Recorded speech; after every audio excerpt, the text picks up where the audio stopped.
السلام علیکم میرے پیارے عزیز دوستوں، امید کرتے ہیں آپ سبھی لوگ خیریت سے ہوں گے۔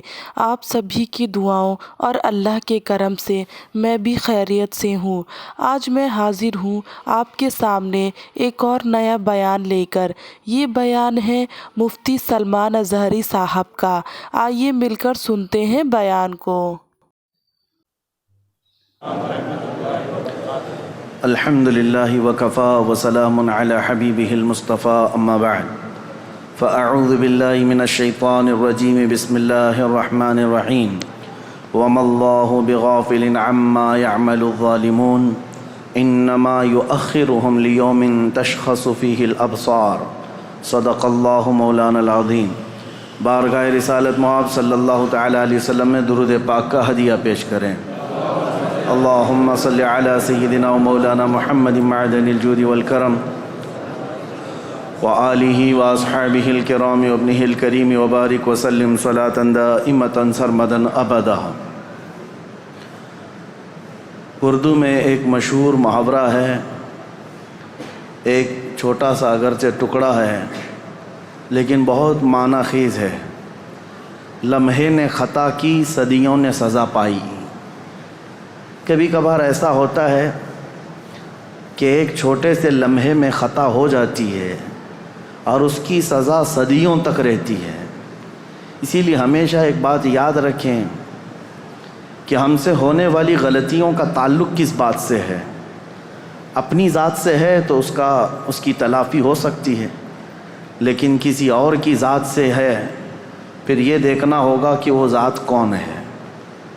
میں یہ بات اس لیے عرض کر رہا ہوں کہ کربلا کے واقعات کے بعد صدیاں گزر گئیں، لیکن اس ظالم حکومت یزید کی حکومت پر اب تک لعنت کی جا رہی ہے اور قیامت تک یہ چلتا رہے گا۔ حالانکہ اگر تاریخ دیکھی جائے تو بہت مختصر سی حکومت کرنے والا ہے شخص، یعنی صرف اس کو 3 سال ملے۔ حضرت امیر معاویہ کے انتقال کے بعد تخت پر بیٹھا اور 3 سال تک حکومت کیا، اس کے بعد بہت سخت بیماری کے عالم میں مر گیا۔ تو یزید کا دور حکومت صرف 3 سال ہے، لیکن ان 3 سالوں کے اندر جو سب سے ہولناک حادثہ پیش آیا ہے وہ کربلا کا ہے۔ اور دوسری بات یہ ہے کہ یزید کربلا میں حاضر بھی نہیں تھا، کربلا میں گیا نہیں ہے، لیکن سارا الزام اس کے سر پر ہے۔ اس کی وجہ یہ ہے کہ اس کی منشا سے ہوا تھا، اس کے حکم پر ہوا تھا۔ اب اس بات کا اندازہ کیجئے کہ ہم سے ہونے والی کوئی بھی غلطی اگر کسی ایسی ذات سے ہے جو اللہ کا محبوب ہے تو پھر یہ غلطی بھلائی نہیں جاتی، قیامت تک یاد رکھی جاتی ہے۔ اللہ والوں کے ساتھ اگر تمہاری کوئی زیادتی ہو گئی تو یہ بھلایا نہیں جائے گا، ہمیشہ تم ملعون کہلائے جاؤ گے۔ اس بات کا ہمیشہ لحاظ رکھا جائے۔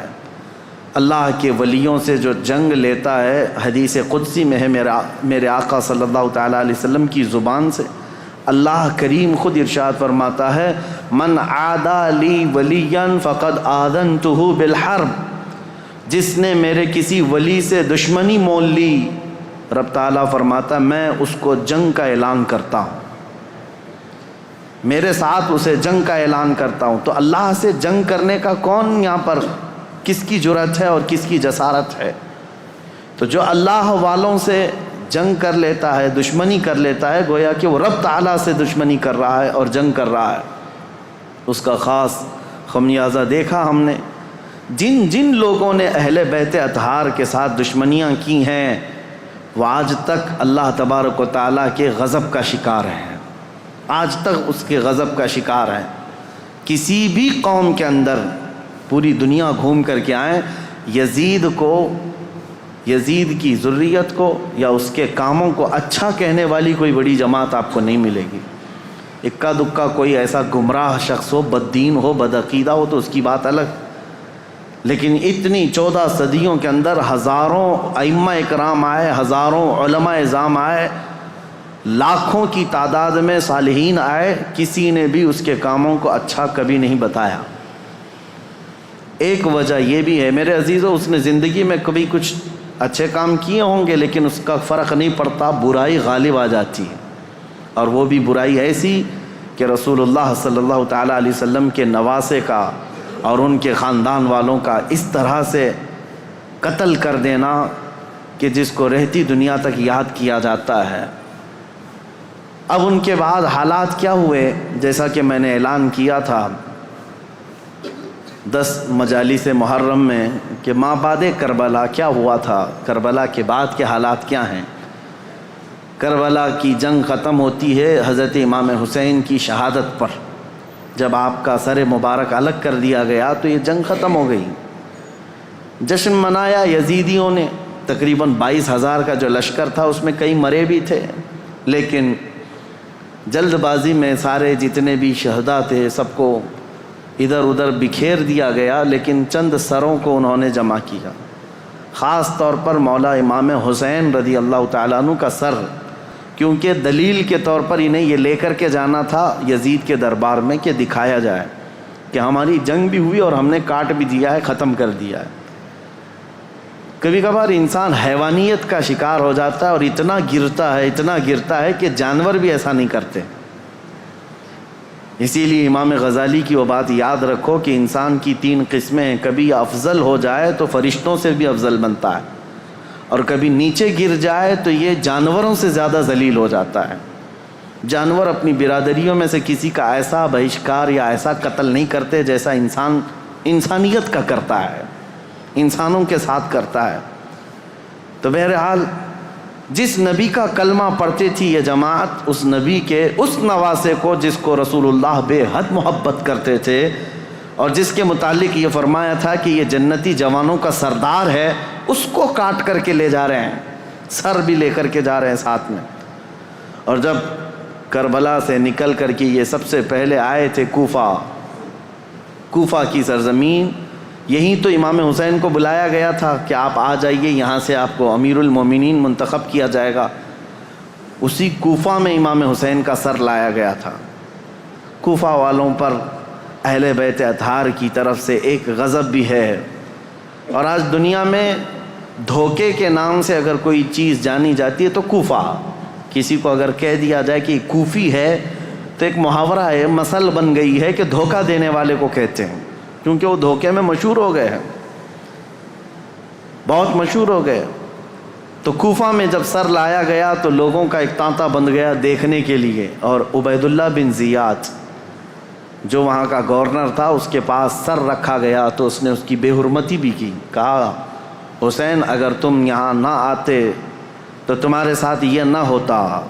اس وقت مسجد میں ایک بوڑھے صحابی بیٹھے ہوئے تھے، عبید اللہ بن زیاد امام حسین کو کیا کہہ رہا تھا کہ ختم ہو گیا جھوٹا شخص بھی اور جھوٹے کا بیٹا بھی، نعوذ باللہ۔ یہ سیدنا مولا علی کو بھی گالی تھی اور امام حسین کو بھی گالی تھی۔ صحابی رسول کو برداشت نہ ہوا، 80 سال کی عمر کے تھے، مسجد میں کھڑے ہو گئے، کہا وہ ابن مرجانہ، اس کی ماں کا نام مرجانہ تھا، اس کے باپ سے لوگ جب کسی کو عربی میں گالی دی جاتی تھی تو ماں کا نام لے کر کے کہتے کہ باپ کا پتہ ہی نہیں۔ وہ ابن مرجانہ کہ تو جس کے بارے میں کہہ رہا ہے وہ اس روئے زمین میں سب سے اعلیٰ، اس کا باپ سب سے اعلیٰ اور اس کا نانا سب سے اعلیٰ ہے، جس حسین کے بارے میں تو کہہ رہا ہے، اور میں گواہی دیتا ہوں اے کوفہ والو، یہ عبید اللہ بن زیاد کذاب ہے، دجال ہے اور دجال کا بیٹا ہے، کذاب ابن کذاب ہے۔ انہوں نے اپنا حق ادا کیا، بھری محفل میں بھی حق بات کھڑے ہو کر کہہ دینا۔ عبید اللہ بن زیاد نے اس بوڑھے صحابی کو اسی مجلس میں قتل کروا دیا، 80 سال کی عمر کے تھے۔ دیکھیں ہر زمانے میں حق بات کو ایکسیپٹ کرنے والے اور بڑھ چڑھ کر اعلان کرنے والے موجود رہیں گے، بزدل چاہے جتنے بھی بن جائیں، لیکن کوئی نہ کوئی مجلس میں رہے گا، کیونکہ اللہ کا دین ہے اور صبح قیامت تک اللہ حق بولنے والوں کو زندہ رکھے گا۔ پھر اس کے بعد یہ سر امام حسین کا دمشق لایا گیا جو ملک شام کی راجدھانی ہے۔ دمشق میں یزید کا تخت خلافت تھا، وہاں پہلے ہی سے لوگوں میں اعلان ہو گیا تھا کہ کربلا میں جو جنگ ہوئی اس میں لٹا ہوا قافلہ آ رہا ہے، امام حسین کو، ان کے سر کو اور ان کے خاندان کی بیویوں کو اور ان کے بیٹوں کو قیدی بنا کر لایا جا رہا ہے۔ امام زین العابدین امام حسین کے بیٹے جو بیمار تھے کربلا میں، وہ جنگ میں میدان میں نہیں اترے، بیماری کی عالم میں ویسی رہے، اور وہ بھی چل کر کے دمشق پہنچے۔ وہاں پر بتایا گیا ہے دمشق شہر میں تاشے بج رہے تھے، ڈھول بج رہے تھے، باجے بج رہے تھے، امام حسین کا سر آ رہا ہے تو ایک جلوس کی شکل تھی، لوگ اپنی اپنی برآمدوں میں آ کر چھتوں پر کھڑے ہو کر دیکھ رہے تھے کہ یہ جلوس آ رہا ہے۔ اس عجیب حال ہے کہ شاعر نے بہت اچھے انداز میں کہا ہے کہ عجیب امت ہے، قتل کیا شبیر کا وہ بھی نعرے تکبیر کے ساتھ، یعنی ایک طرف اللہ اکبر کہنے والے ہی ہیں اور اسی رب ذوالجلال کے سب سے پیارے محبوب صلی اللہ علیہ وسلم کے نواسے کا قتل کر رہی ہے امت، اور پھر اس کے بعد اس کو گھما بھی رہی ہے۔ جب لایا گیا دمشق تو یہ حالات تھے کہ باجے بج رہے ہیں، ڈھول بج رہے ہیں، تاشے بج رہے ہیں، اور یزید کے دربار میں یہ لٹا ہوا قافلہ جب پہنچا تو یزید نے مگرمچھ کے آنسو بہائے اور کہا حسین اگر تم بغاوت نہ کرتے تو یہ حالات نہ ہوتے، اور اگر میرے سامنے آ جاتے تو میں قتل کا حکم نہیں دیتا۔ یہ سب حالات لکھے ہوئے ہیں، لیکن میرے عزیزو ایک بات ہے میں یہاں پر کلیئر کر دیتا ہوں، بعض ایسے لوگ ہیں جو تحقیقات کی بنیاد پر یہ کہتے ہیں کہ یزید تو افسوس کر رہا تھا امام حسین کے قتل پر، وہ راضی نہیں تھا۔ ہم کہتے ہیں یہ قتل ہو جانے کے بعد آنسو بہانا اور راضی نہ ہونے کا ڈھونگ کرنا یہ بات الگ ہے۔ اگر یزید حقیقت میں راضی نہیں تھا تو امام حسین کے قتل کے سلسلے میں جتنے کوفہ میں گئے تھے ان کو پکڑ کر سزا بھی تو دے سکتا تھا، لیکن سزا کسی کو نہیں دی گئی۔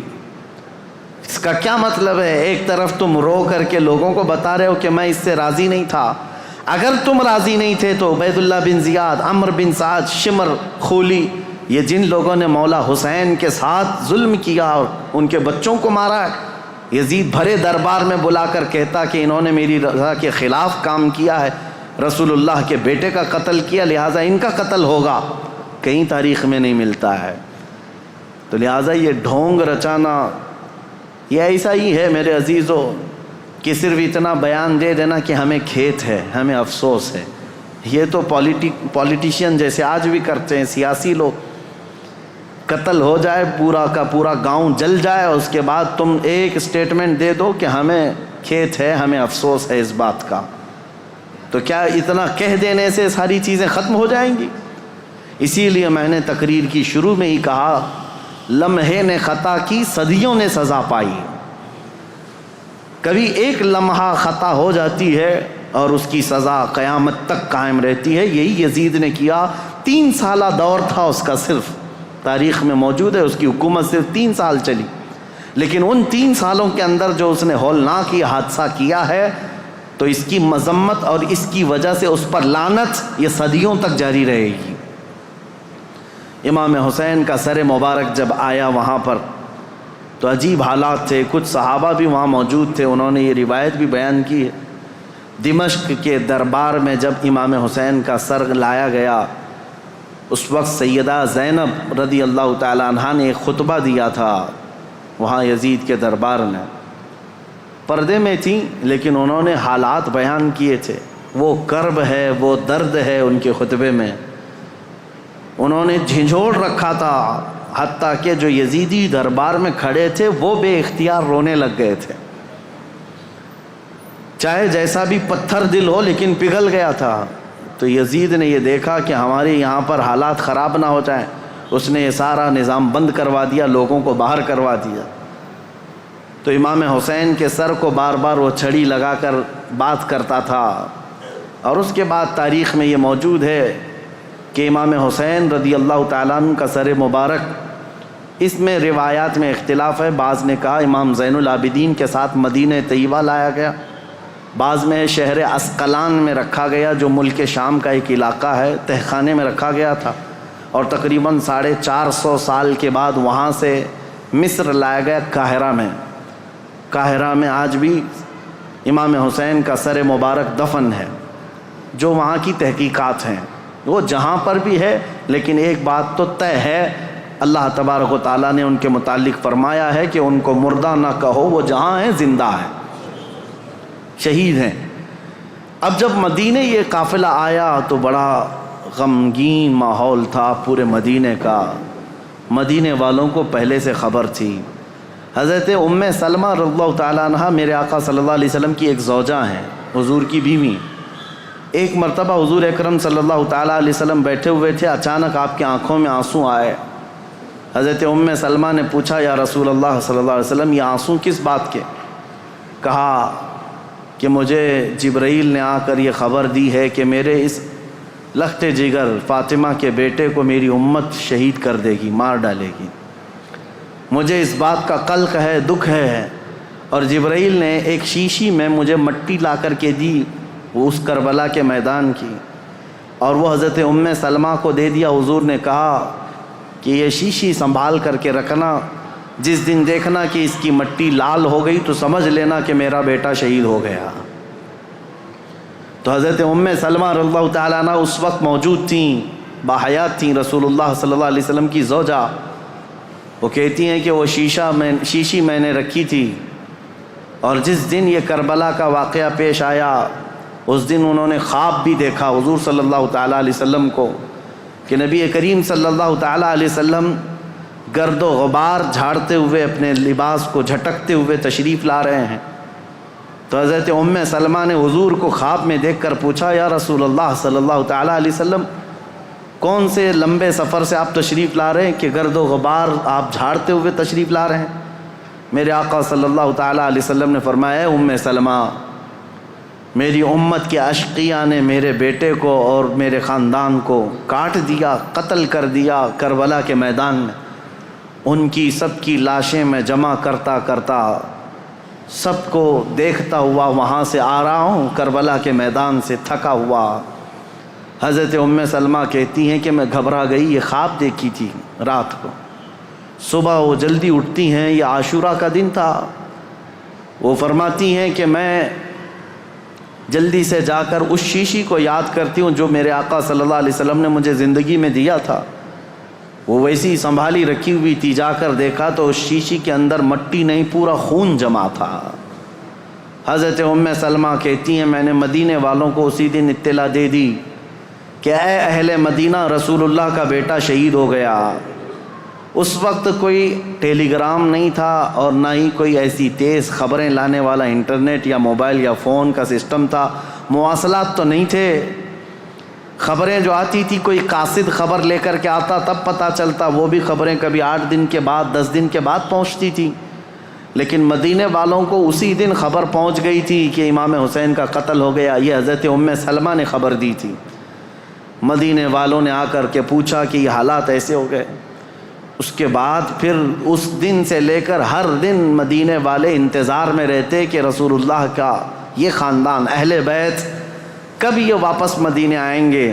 تو ملک شام سے وہ لوگ واپس جب مدینے آ رہے تھے تو پورا مدینہ باہر نکل گیا تھا، پورا مدینہ باہر نکل گیا تھا، اور وہاں پر جو بچی ہوئی عورتیں تھیں سیدہ زینب اور امام حسین شہید کربلا کی 2 بیویاں جو بیوہ ہو گئیں، اور امام زین العابدین اور امام حسن کے 2 بیٹے، چھوٹا سا ایک قافلہ واپس مدینے آ رہا تھا۔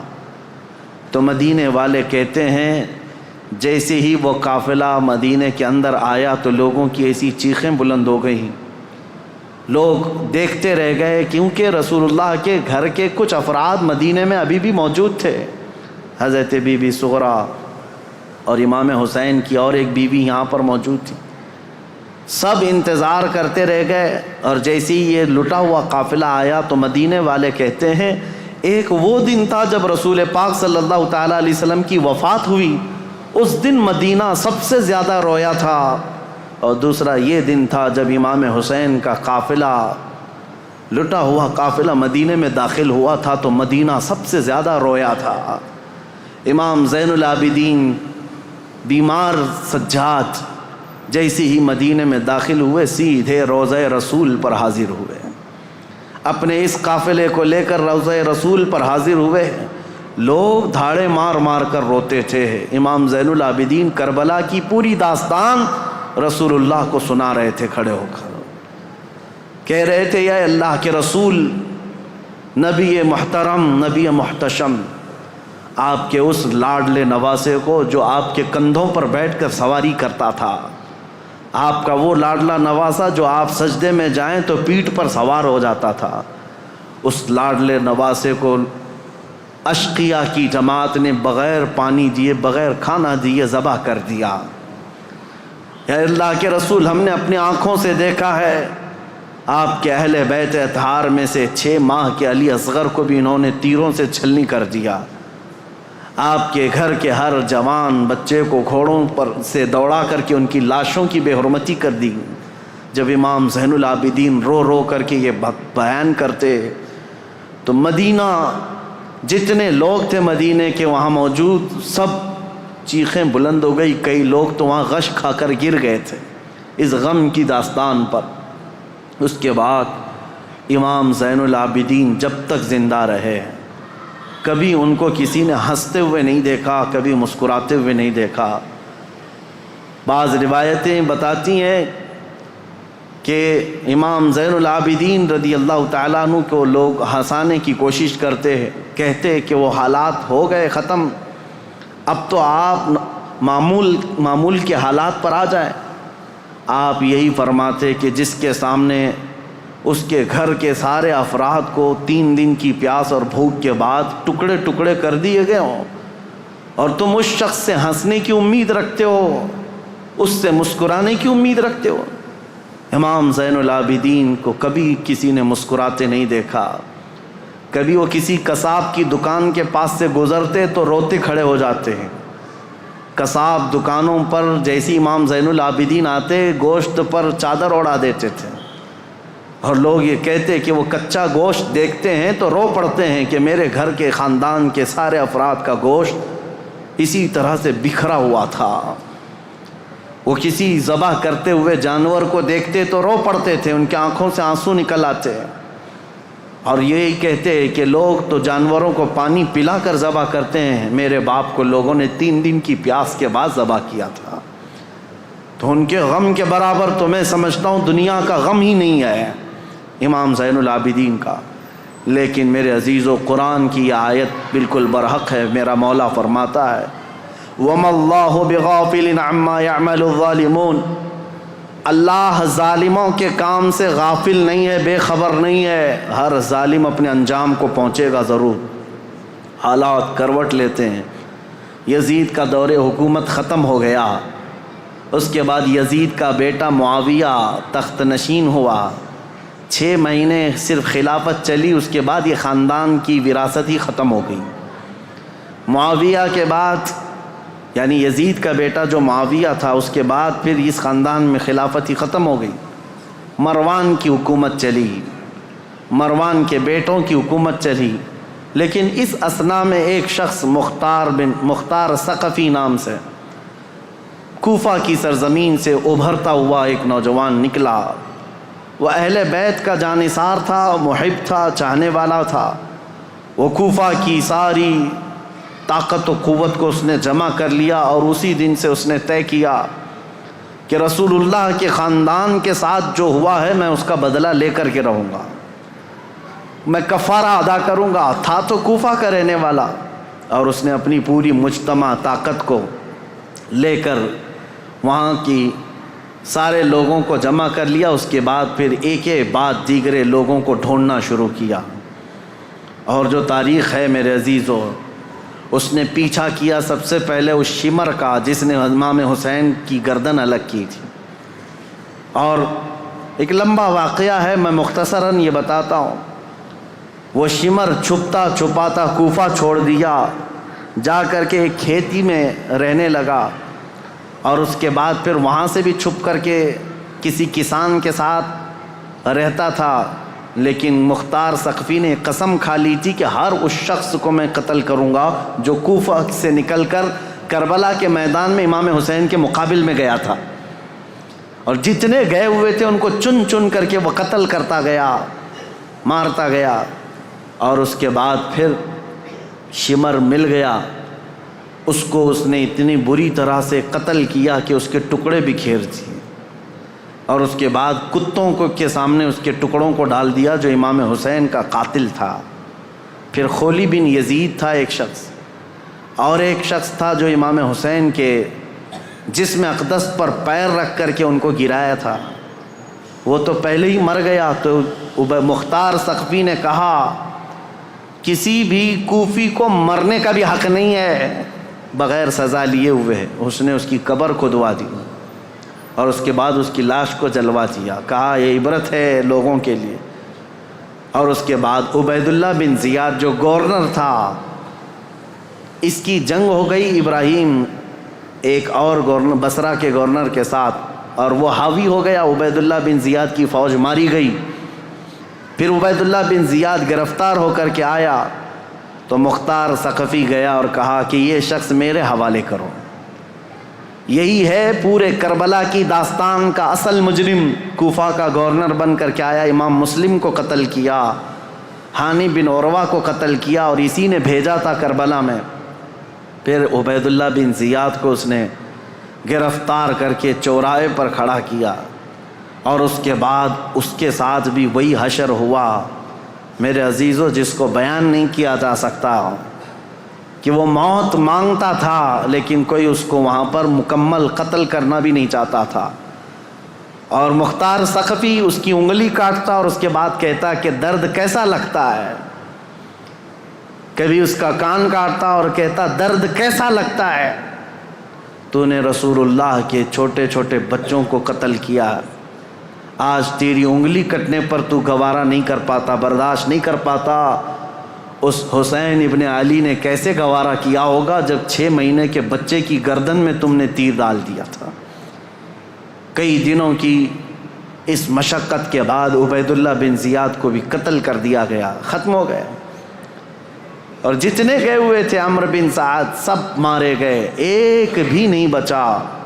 یہاں تک کہ یہ سلسلہ تقریباً 3 یا 4 سال تک چلا۔ مختار ثقفی کو جتنے لوگوں کی لسٹ تھی اس نے ایک بندے کو بھی نہیں چھوڑا۔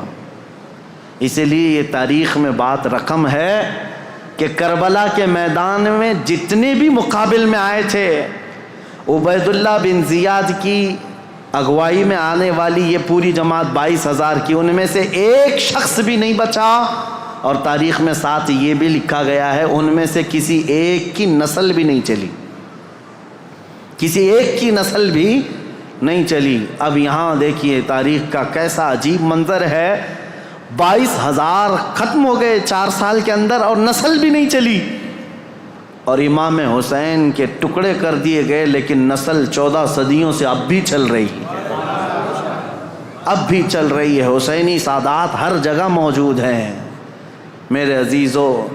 اسی لیے میرا رب تعالیٰ فرماتا ہے اللہ تعالیٰ ظالموں کے کام سے بے خبر نہیں ہے، اور جب اللہ انتقام لیتا ہے تو پھر تمہاری نسلیں بھی ختم ہو جاتی ہیں۔ اسی لیے ہمیشہ اس بات کا خیال رکھیں کہ ہم سے ہونے والی خطائیں، غلطیاں، اگر اس کا تعلق اللہ کی کسی محبوب بندے سے ہے تو پھر قیامت تک تم پر لعنت برسائی جائے گی۔ کبھی ہرگز ایسا کام ہونے نہ پائے کہ تم سے زیادتی ہو گئی ہو اور وہ بھی کسی اللہ والے کے ساتھ، ورنہ اللہ انتقام لے گا، اللہ انتقام لے گا۔ آپ یہ مت سمجھ کر کے چلیں کہ صرف ایک کربلا ہو گیا اور ایک یزید تھا، ایک حسین تھے اور پھر معاملات نہیں، ہر دور میں یہ معاملات ہوتے ہیں۔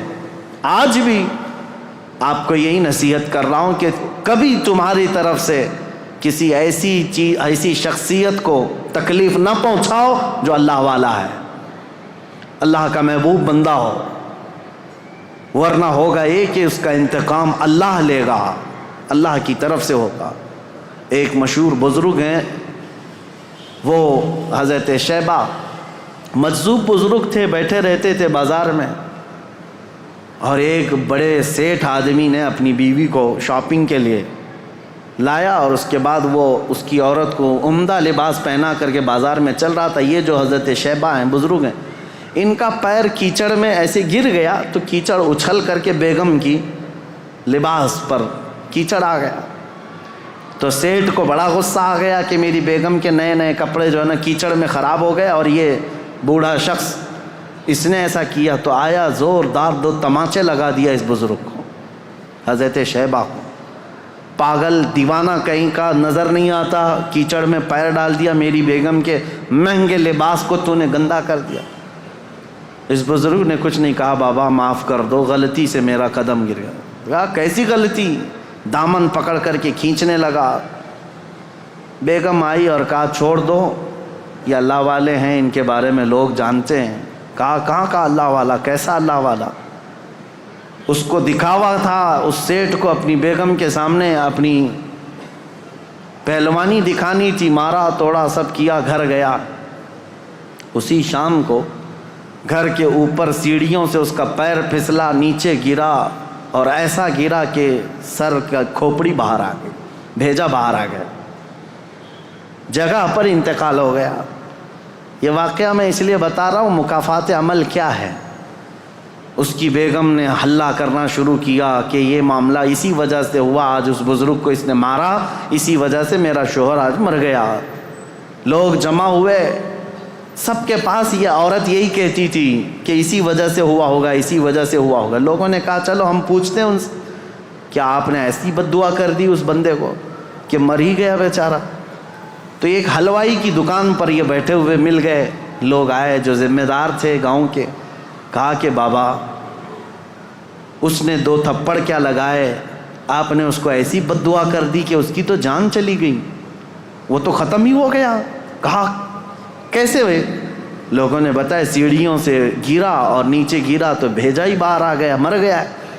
اس بزرگ نے کہا اللہ کی قسم، اللہ گواہ ہے، میں نے کوئی بد دعا نہیں کی، اللہ کی قسم دیتا ہوں، تم مجھ سے جو حلف لینا چاہو لے لو، میں نے کوئی بد دعا نہیں کی ہے۔ لوگوں نے کہا لیکن اس کی عورت تو یہی کہہ رہی ہے کہ آپ کو آج اس نے مارا تھا 2 تھپڑ اور آپ کی بد دعا سے وہ ہلاک ہو گیا، پھر ایسا کیسے ہو گیا ہے؟ اس بزرگ نے ہنستے ہوئے کہا کہ بیٹا بد دعا تو میں نے نہیں کی، میں تو معاف کر دیا، لیکن دستور ہے دوست کو پہنچی ہوئی تکلیف دوست برداشت نہیں کرتا، میں تو معاف کر دیا، میرا دوست جو اللہ ہے وہ گوارا نہیں کرتا، اس کے کسی ولی سے تم نے دشمنی کی تو خود فرماتا ہے میں اس کے ساتھ جنگ کا اعلان کرتا ہوں۔ اسی لیے ہمیشہ اس بات کا لحاظ رکھیں میرے عزیزو، ہمارے کسی عمل سے اللہ والوں کو تکلیف نہ ہو۔ دیکھو رسول اللہ کے اہل بیت یہ اللہ والے تھے، امام حسین، تکلیف پہنچی تو آج تک وہ یزیدی ذلیل ہیں اور لعنت کے پھٹکار ان پر برس رہے ہیں اور صبح قیامت تک ہوتے رہیں گے انشاءاللہ۔ لمحے نے خطا کی، صدیوں نے سزا پائی۔ اللہ کریم ہم سب کو کہنے سننے سے زیادہ عمل کی توفیق عطا فرمائے۔ رب قدیر ہم سب کو ظلم سے کوسوں دور رکھے اور مولا کریم ہمیں اہل بیت کے ساتھ زندگی عطا کرے اور قیامت کے دن اہل بیت کے ساتھ حشر عطا فرمائے۔ وآخر دعوانا ان الحمدللہ رب العالمین۔ میرے پیارے عزیز دوستوں، جیسا کہ ابھی ہم نے مفتی صاحب کے بیان میں سنا کہ کربلا کا واقعہ کیسے شروع ہوا اور کربلا کی جنگ میں امام حسین رضی اللہ تعالی عنہ کو کیسے ظالموں نے شہید کیا۔ دوستوں، کربلا کا واقعہ آج بھی ہم یاد کرتے ہیں تو ہمارا دل رو پڑتا ہے۔ سوچیں اس دور میں جس نے یہ واقعہ اپنے آنکھوں سے دیکھا ہوگا اس پر کیا گزری ہوگی۔ بیان میں جیسا کہ ہم نے سنا یزید نے کربلا کی جنگ کا آرڈر تو دیا تھا لیکن وہ اس جنگ میں شامل نہیں ہوا، لیکن آج تک اور تا قیامت لوگ یزید پر لعنتیں بھیجتے ہیں کیونکہ اس نے رسول کے نواسے اور اہل بیت کا قتل اتنے دردناک طریقے سے کرنے کا حکم دیا تھا۔ اسی لیے دوستوں اس سے ہم کو یہی سیکھ ملتی ہے کہ آپ کوئی گناہ کرے یا نہ کرے، لیکن آپ کے حکم پر وہ گناہ کیا جا رہا ہے تو اس گناہ کا تا زندگی جب تک آپ زندہ رہیں گے اور قیامت تک اس کا گناہ آپ کے سر پر آتا رہے گا، وہ گناہ آپ کے کھاتے میں لکھا جائے گا۔ امام حسین رضی اللہ تعالیٰ عنہ کو کربلا کی جنگ میں شہید کرنے کے بعد یزید کے سپاہی جس طریقے سے جشن منا رہے تھے نبی کے نواسے کا سر نیزے پہ رکھ کر لے جا رہے تھے، اہل بیت کی عورتوں کی بے عزتی کر رہے تھے اور انہیں پانی کی ایک بوند کے لیے کس طریقے سے تڑپا ترسا رہے تھے۔ دوستو ایسے ہی نہیں یزید کی قوم پر اور یزید پر لعنت بھیجا جاتا ہے۔ آج اتنے سالوں کے بعد بھی یزید کا اس دنیا سے نام و نشان اور خاندان مٹ چکا ہے۔ دوستو میں آپ سبھی سے گزارش کرنا چاہوں گی کہ آپ اپنے زبان سے جو الفاظ نکالیں بہت سوچ سمجھ کر نکالا کریں کہ اس کا انجام کیا ہوگا۔ ویڈیو اچھی لگی ہوگی تو اسے لائک، شیئر اینڈ سبسکرائب ضرور کریے گا۔ ویڈیو کو صدقہ جاریہ سمجھ کر زیادہ سے زیادہ مسلمانوں تک پہنچائیں تاکہ مسلمانوں تک صحیح علم کی روشنی پہنچ سکے۔ چلیے اللہ حافظ، ملیں گے آپ سے نیکسٹ ویڈیو میں، تب تک کے لیے اپنا اور اپنے والدین کا خیال رکھیں۔